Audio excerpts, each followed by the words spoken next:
Olá, família. Bom dia, boa tarde. Deus abençoe. Estamos aqui para mais um estudo bíblico. Meu nome é Alenise e eu vou estar compartilhando com vocês aquilo que Deus falou com o meu coração nesta semana. Nós estamos fazendo o circuito bíblico juntos como igreja. Nós estamos na nossa semana 25. Mas hoje eu vou compartilhar com vocês algo da semana passada, da semana 24, que falou muito ao meu coração. E eu estou lendo um livro da doutora Ilma Cunha, intitulado Família, Projeto de Deus. E ela fala uma coisa muito interessante que eu até anotei. A família é um cenário de treinamento. Os papéis e funções que nós vamos ocupar na vida. Como saímos da nossa família de origem define se estamos liberados para uma vida adulta ou se vamos ficar aprisionados a uma infância mal resolvida. E foi baseada nesse livro dela que eu decidi falar um pouco sobre a vida do rei Josias. Gente, eu não sei se vocês estão lendo o circuito bíblico. Eu vou falar uma coisa de experiência, um testemunho. Para mim, este circuito bíblico está melhor do que muita série de Netflix. Eu estou apaixonada pela vida dos reis de Israel, dos reis de Judá, o que está acontecendo ali, morte de um, guerra. E eu estou fascinada com esse projeto, com essas leituras que têm me incentivado muito e têm trago crescimento na minha vida. E hoje eu queria falar sobre o rei Josias. A nossa leitura vai estar em 2 Reis 22. Acompanha comigo. Tinha Josias 8 anos de idade quando começou a reinar, e reinou 31 anos em Jerusalém.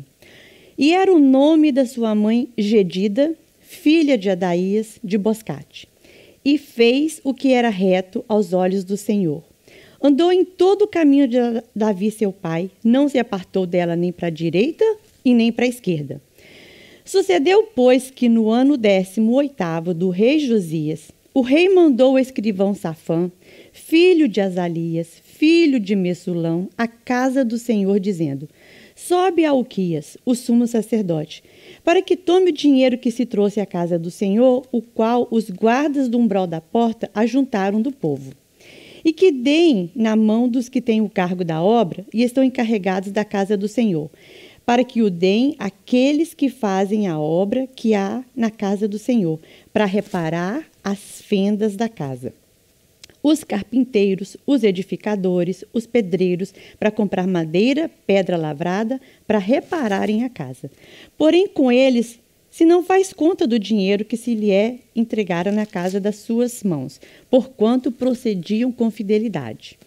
Então disse o sumo sacerdote a Uquias, o escrivão Safã: achei o livro da lei na casa do Senhor.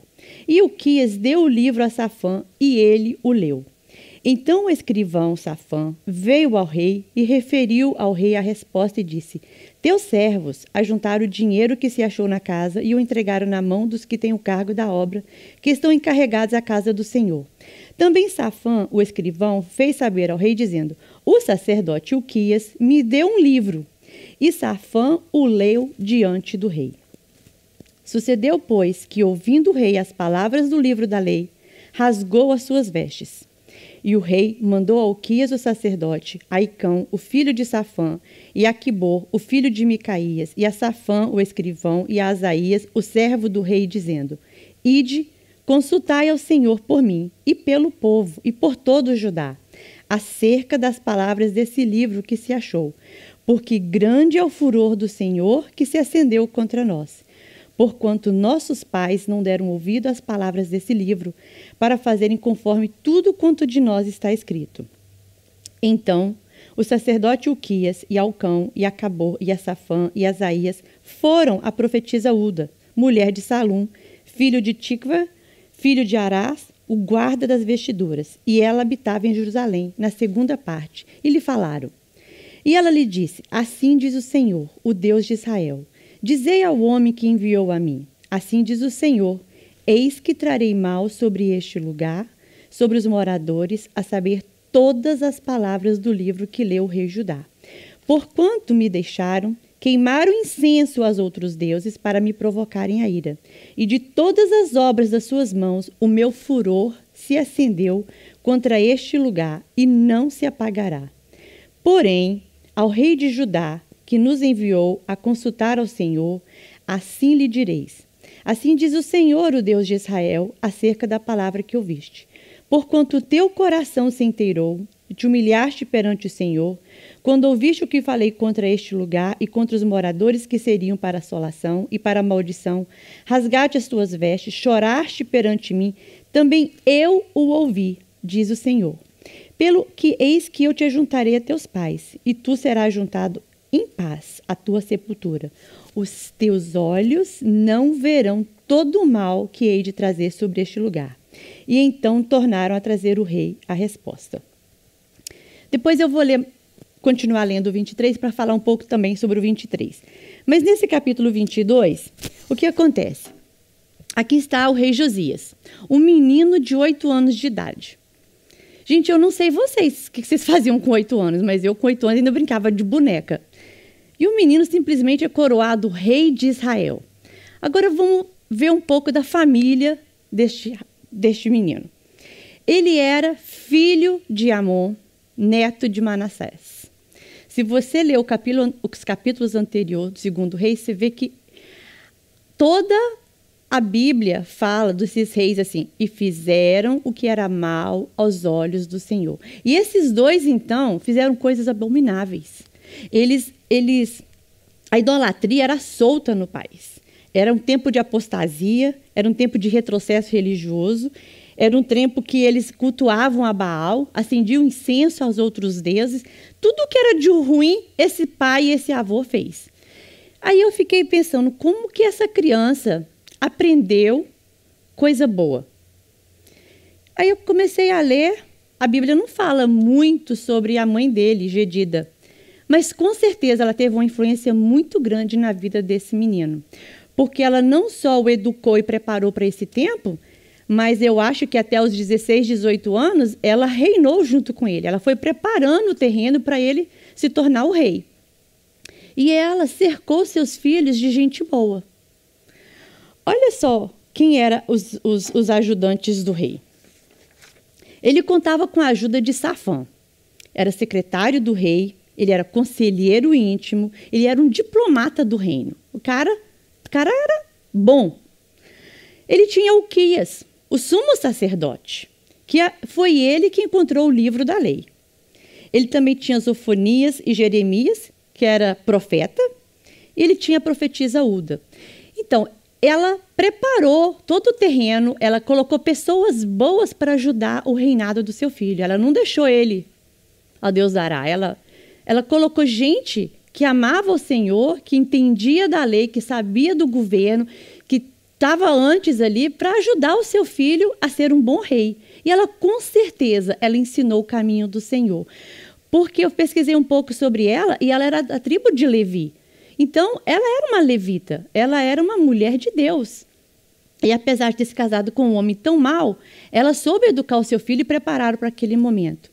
E eu quero fazer uma pausa aqui e perguntar para você: quem são os amigos dos seus filhos? Você conhece? Você sabe com quem seus filhos estão andando? Quem são os coleguinhas de escola? Quem é o pai e a mãe? Com quem eles estão indo fazer o homework na biblioteca? Com quem eles saem no sábado à noite? Com quem eles jogam videogames? Põe atenção, preste atenção quem são os amigos dos seus filhos. Aqui está o primeiro conselho que eu aprendi, porque essa mãe, ela cercou os filhos dela com gente boa. Ela colocou homens de Deus ao redor do seu filho. E seu filho precisa de cobertura espiritual. E você, pai, é responsável por isso. Bom, então depois que ele leu a palavra dos livros da Lei da Vida, ele começou a tomar uma atitude. Ele começou a reparar o templo. Porque o templo do Senhor estava caindo aos pedaços. O seu pai tinha destruído o templo. Estava buraco na parede, estava lâmpada queimada, estava porta sem parafuso, janela caindo. Então ele manda Ilquias, Safã e os outros do povo do reino ir lá e reparar o templo do Senhor. Então eles estão lá dando aquela faxina, limpando tudo. Foi lá com escovão, com mapa, com clorox, com pano e limpando o templo do Senhor, pintando parede. E daí, Ilquias acha o livro da lei. E ele pega esse livro, entrega para Safã, fala: Safã, olha o que eu encontrei. O livro da lei. Não sei exatamente qual parte do livro ele encontrou. Se foi o livro de Deuteronômio, se foi os 10 mandamentos, se foi as leis dos profetas. Ele encontrou porção da palavra de Deus. Engraçado, esse livro estava perdido dentro do templo. Gente, outra pausa para eu falar com vocês. O livro da lei estava perdido. Significa que ele não tinha sido lido há anos. Ele estava empoeirado, sumido, perdido no meio dos destroços do templo. Como está o seu culto? Como está a sua leitura da palavra com os seus filhos? Como está o sentar em volta da mesa e conversar das coisas de Deus? Você tem lido a palavra para o seu filho? Seu filho tem contato com a palavra? Você tem ensinado a lei do Senhor para os seus filhos de forma correta? Eu vou abrir um parêntese aqui e vou contar uma história muito interessante que aconteceu nesta igreja há muitos anos atrás. Essa igreja está completando 30 anos e nós fomos começando formando por família. A gente era famílias que decidiram, uma família de imigrantes que resolveram se unir e formar uma igreja. Então a gente era praticamente família. Todo mundo conhecia todo mundo, pai de todo mundo junto. E nosso primeiro pastor foi o pastor Daniel. E hoje o pastor Sérgio, ele incentiva muito a leitura da Bíblia através do circuito bíblico. Na nossa época, quando a gente começou, existia uma Bíblia itinerante. Essa Bíblia itinerante era o seguinte, ela viajava de casa em casa. Então, toda semana, o pastor chamava uma família aqui na frente, entregava a Bíblia para aquela família e falava, vocês hoje vão ler a Bíblia essa semana. No domingo, vocês vão dar o testemunho daquilo que Deus falou com você no culto doméstico. Para incentivar o povo a ler a Bíblia, para incentivar o culto doméstico e tal. Naquela semana, a Bíblia foi para a casa do Hermes e da Noranei. E eu me lembro que no domingo, quando eles vieram devolver a Bíblia para passar para outra família e dar o testemunho deles, foi interessante que Hermes falou que na hora de fazer o culto doméstico, chamando as crianças para vir, Brian, que na época devia ter 7 anos, ele pegou a Bíblia e começou a folhear a Bíblia, ler a Bíblia, pegar a Bíblia e brincar com a Bíblia. E o Hermes, muito bravo, tomou a Bíblia da mão dele. Menino, para com isso, menino, me dá essa Bíblia aqui. E a Noranê, mãe sempre tem um coração sensível, né? Ela falou assim, amor, deixa o Brian pegar a Bíblia. Ele faz parte da família, ele precisa ter contato com a palavra de Deus. Ele vai participar do culto doméstico com a gente. Ah, mas ele não sabe nem ler. Vamos ensinar, vamos ensinar as palavras de Deus para o Brian. E eu achei aquilo muito interessante, isso nunca saiu da minha mente. A gente tem que fazer isso, a gente tem que proporcionar aos nossos filhos a leitura da palavra, de manusear, de ler a palavra de Deus, de praticar, de ouvir as histórias bíblicas. Tem tanta história fascinante aqui, gente, que a gente precisa passar para os nossos filhos. A gente precisa voltar a sentar à mesa e ler a palavra de Deus e fazer o culto doméstico junto, sabe? Isso tem se perdido ao longo do tempo. A gente não tem feito mais essas coisas. E hoje, o meu incentivo é que você volte à prática da palavra de Deus, da leitura na sua casa, principalmente com seus filhos, a ensinar a palavra de Deus. Bom,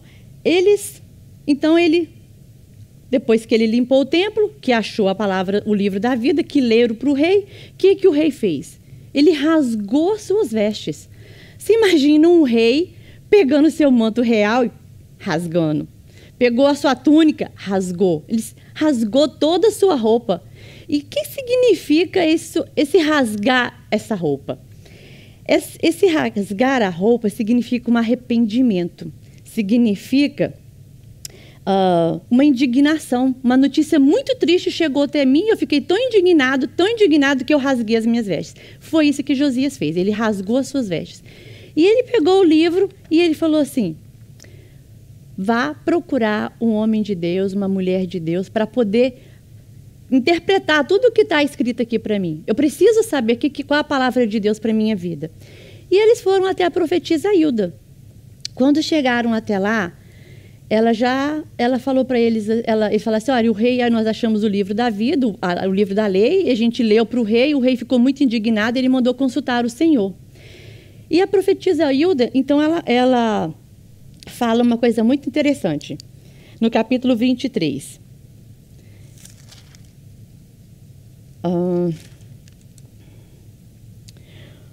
O rei mandou o sumo sacerdote da segunda ordem. Não, peraí.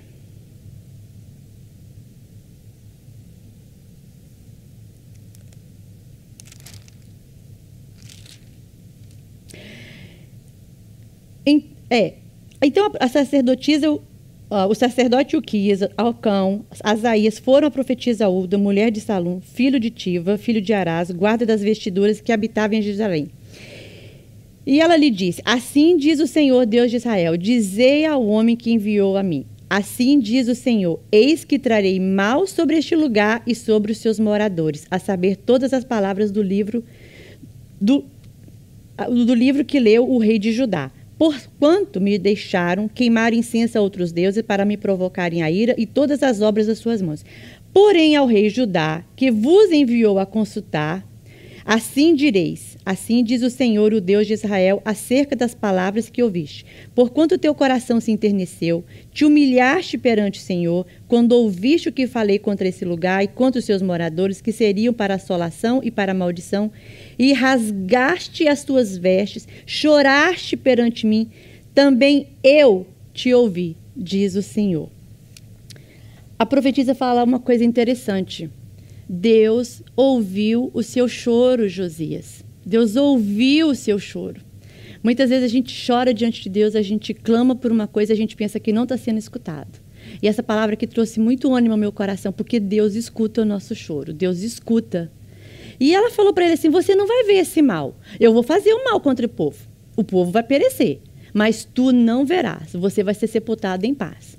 Ele poderia fazer assim: tudo bem, o povo que se dane, eu me humilhei, eu rasguei minhas vestes, eu estou salvo, eu vou morrer em paz. Mas não, esse rei, ele ajunta todo o povo. Ele fala: Uquias, chama lá o sacerdote. Safã, reúne todo o povo do reino. Quero todo mundo aqui perto de mim. Todo mundo. E ajuntou todo o Israel de Deus em volta dele. E ele falou assim: agora lê aí o que está escrito aí nesse papel, nesse livro da lei. Aí eu fico imaginando assim, e Uquias, o sacerdote, pegando aquele livro e lendo. Amarás o Senhor de todo o teu coração, não te farás imagens de escultura, somente ao Senhor teu Deus adorarás, não matarás, não dirás falso testemunho, honra pai e mãe. Eu imagino ele lendo lá os 10 mandamentos, as leis e os profetas, e chorando diante do povo e está assim: tá vendo? Nós não estamos fazendo nada disso aqui, nós não estamos cumprindo nada do que foi ordenado pela lei de Moisés. A gente está desonrando o Senhor, a gente está fazendo o que é errado aos olhos de Deus, e o castigo está vindo sobre nós.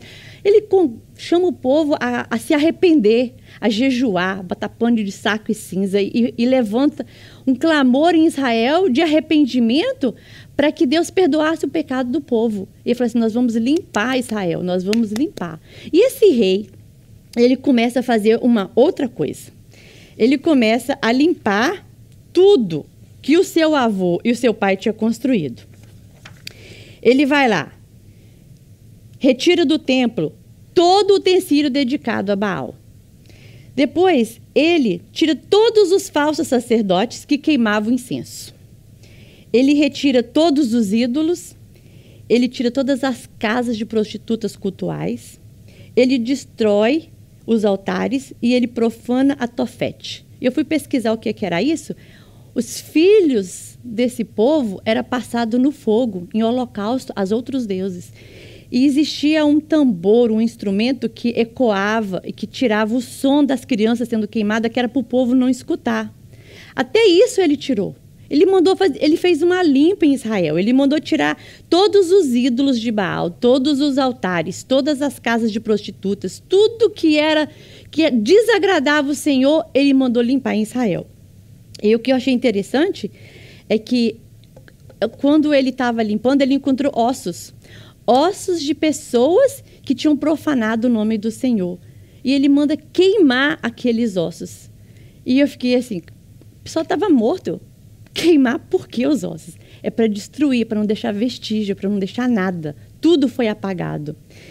E engraçado que isso é uma profecia que isso cumpriu. E essa profecia, ela está lá no livro de 1 Reis 13. Eu vou ler rapidamente para você qual foi a profecia. Tinha, antes de Josias, existia um outro rei. Ele se chamava Jeroboão.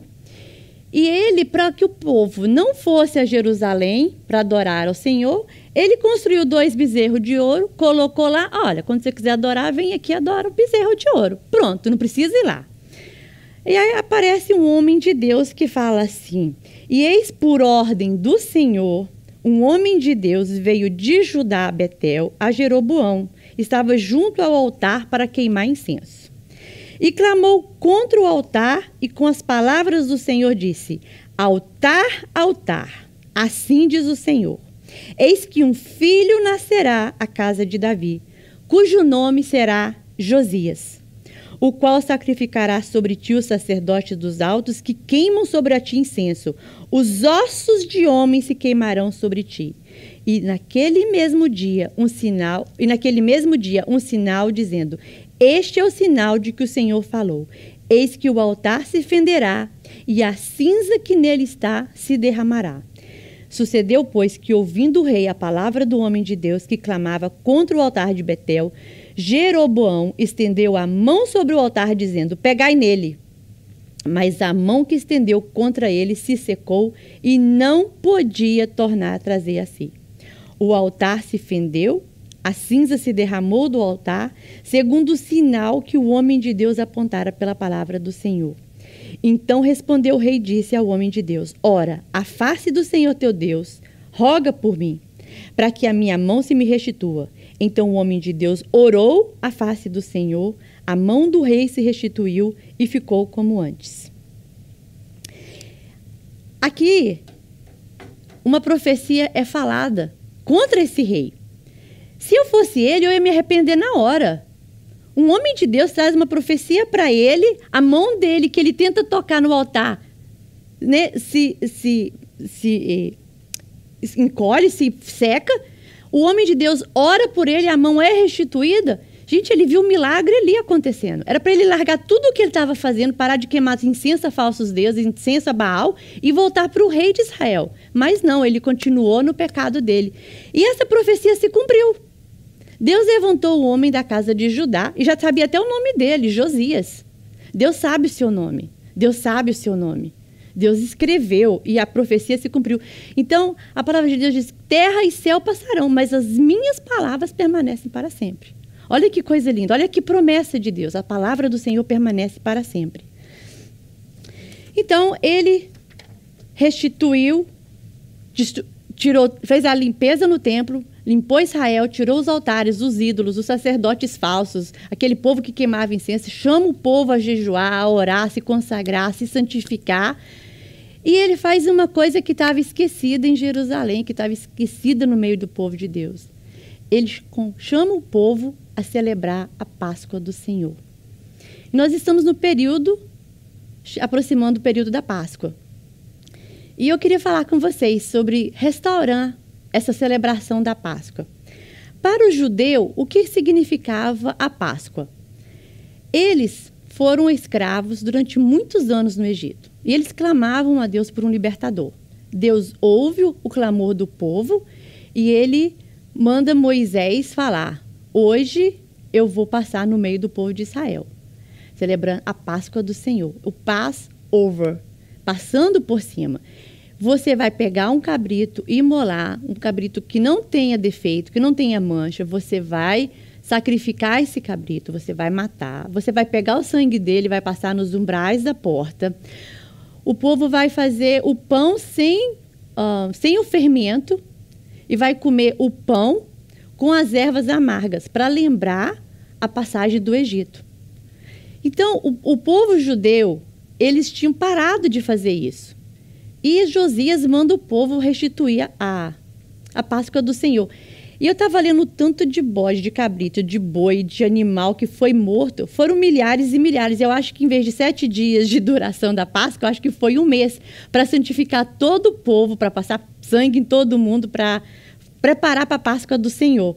E ele diz, então ele institui a Páscoa do Senhor para aquele povo voltar. Então o povo de Israel, eles celebravam a Páscoa comendo ervas amargas, porque eles tinham que lembrar da passagem do Egito, do tempo que eles estavam em escravidão sobre o domínio de Faraó, a terra prometida quando eles foram. Eles passaram pelo deserto e eles tomaram a amarga, eles comeram gengibre, eles tomaram água. E tudo isso eles faziam um memorial, porque eles não poderiam deixar a geração esquecer. E muitas vezes nós estamos tendo amnésia espiritual.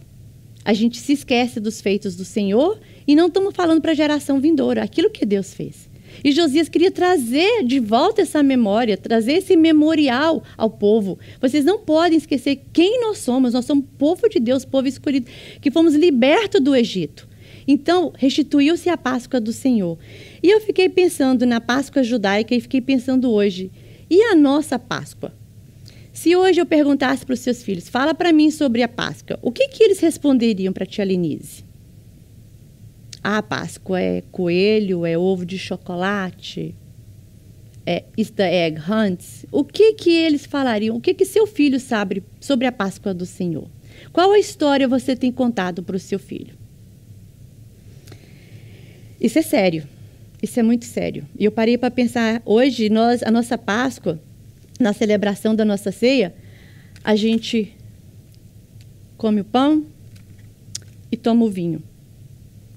E esse copo, com esse suco de uva, ele representa várias coisas.